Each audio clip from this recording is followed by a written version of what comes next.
I woke up to the sound of someone breathing right beside my bed. But when I turned on the lamp, the room was empty. And I was sure this wasn't the room I fell asleep in. I never sleep in room 612 anywhere. I had checked into the hotel. Late around 11:30 p.m. after a delayed flight and a miserable layover. It was a small place off the interstate. One of those generic chains with cookie-cutter rooms. I remember clearly. Room 612. Beige carpet, navy blue curtains, a weird stain on the wall near the desk. Nothing special, but clean enough. I threw my bag down, showered, and was asleep by 12:30. When I woke up, the clock said 3:14 a.m. The first thing I noticed was the smell. Not strong, but faintly metallic like old pennies of bleach. Then I realized the walls were different. The stain near the desk was gone, but something else was off. The curtains were now deep red, not navy. The artwork above the bed had changed too, from a photo of a bridge to a painting of a forest at night. I sat up slowly, disoriented. Had I changed rooms and forgotten? Sleepwalked. I checked my phone on the nightstand. No missed calls, no texts. But the wallpaper had reset to factory default, and the date read no service. I'd downloaded the Hotel S app earlier to get the Wi-Fi password, but it was gone too. It had never been connected. I got up and opened the door, and that's when I saw them. People, dozens of them, just standing in the hallway, all facing my door. Not moving, not speaking, and women, even children. Some in pajamas, some in coats. One old man was wearing a tuxedo that looked 2 sizes too big. They stood shoulder to shoulder, filling the entire corridor. Every face pale, slack, eyes wide open, but wrong somehow, blank, glazed. It took everything in me not to slam the door. Instead, I slowly shut it and locked the bolt. I backed away, heart hammering in my chest, reaching for my phone again. Still no signal. I tried the room's landline. Dead. No dial tone. I moved to the peephole. They were still there, still staring. Then one of them blinked. Just one, the girl closest to the door. She looked no older than 12. Her eyes shifted slightly as if she saw me looking back through the lens, and she smiled. My breath caught. I stumbled back, knocking over the chair by the desk. The crash didn't echo like the walls were thicker now, muted. I tried the window. I thought maybe I could escape that way, but when I pulled open the red curtains, I froze. There was no outside, just blackness. No city lights, no stars, no parking lot. Just an infinite, consuming dark. I tapped on the glass. It was ice cold. I couldn't even see my reflection. At this point, I wanted to scream, but something told me I shouldn't. Like whatever was out there, whatever was behind those doors, was waiting for a reaction. So I sat on the edge of the bed and waited. At 3:33 a.m., I heard it. A knock, not loud. 3 slow, soft taps. I didn't move. Another knock. Then the handle turned.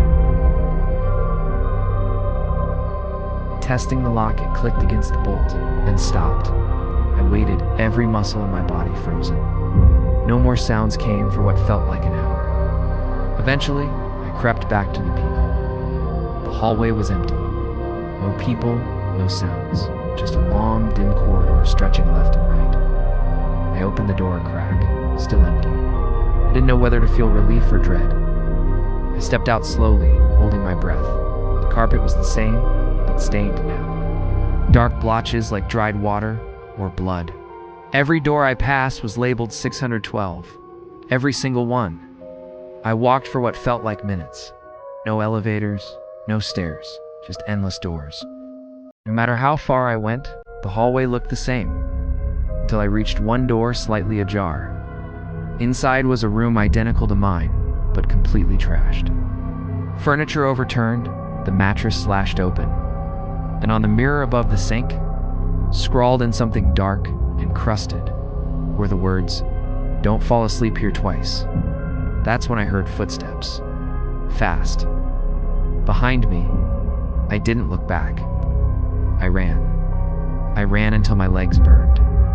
I turned corners that shouldn't exist, past rooms labeled 612 again and again, until suddenly, I woke up.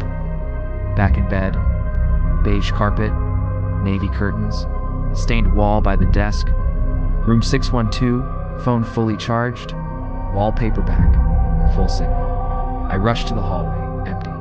Just a normal hallway. I went to the lobby, nearly crying with relief as I saw the desk locked. I told him everything. He blinked at me slowly. "You sure you didn't just dream all that?" He said. I asked if anyone had reported something similar. He hesitated, then said no. But as I turned to go, I saw him check something under the desk. I pretended to leave, then circled back later that afternoon. I found the office empty. On the computer screen was an open incident report. The top line read, 3:14 a.m., guest in 612, claimed awaken alt version. People figures confirmed. Memory reset expected. I left that hotel and never went back. And no matter how tired I am now, I never sleep in room 612 anymore. The fourth time, the elevator skipped my floor. I blamed the wiring. The fifth time, I knew something was wrong. I was staying in a hotel for a software conference. Nothing fancy, ninth floor. Quiet, comfortable. The first night went fine. But the next morning, I pressed 9 when the elevator stopped at 10. I figured I messed up. Later, it happened again. Pressed 9, stopped at 10. I started using the stairs. Annoying, but whatever. Then came the second night. Elevator at 11:30 p.m.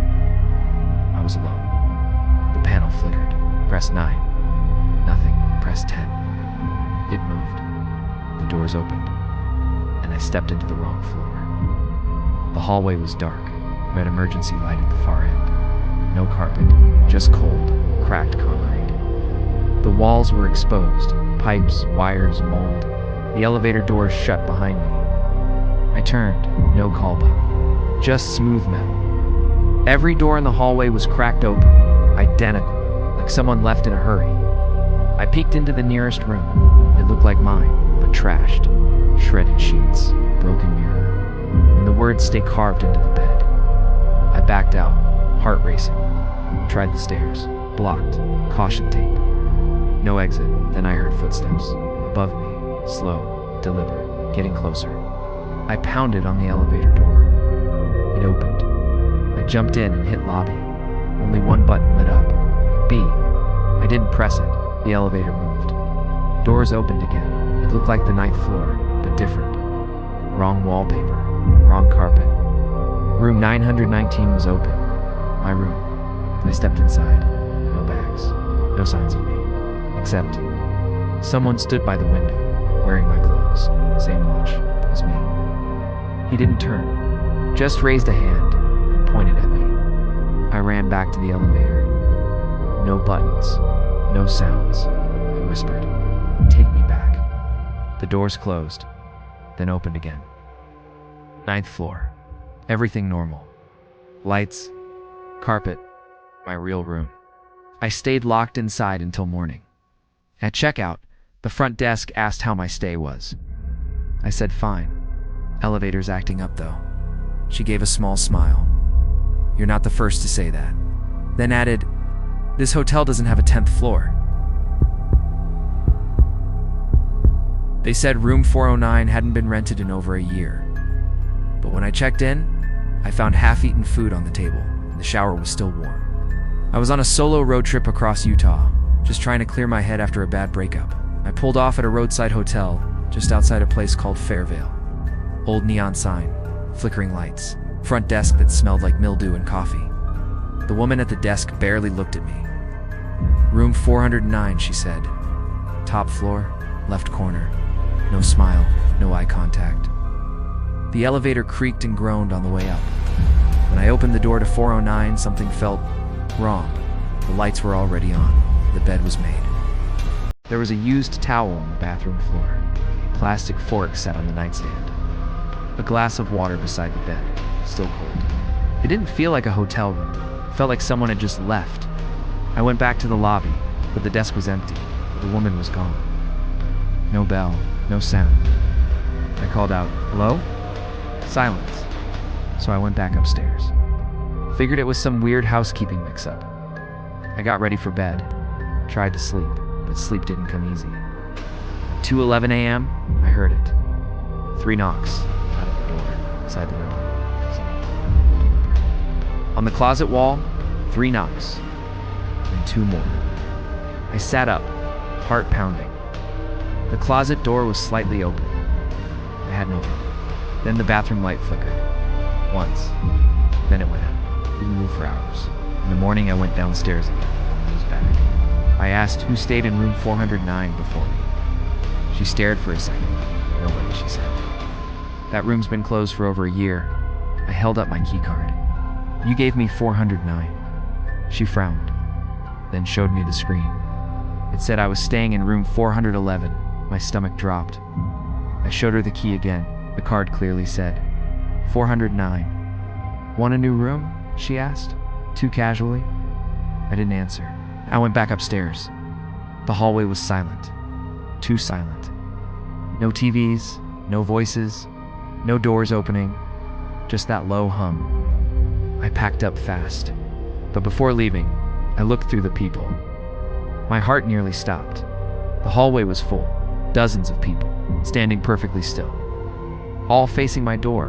Men, women, children, blank expressions, not blinking, just staring. One woman stepped forward, an old lady in a robe. She pressed her face to the peephole and smiled. I screamed, lights off. Everything went black. I woke up in bed, morning light coming through the window, like nothing happened. But that night, at a totally different hotel, my new room key said 409.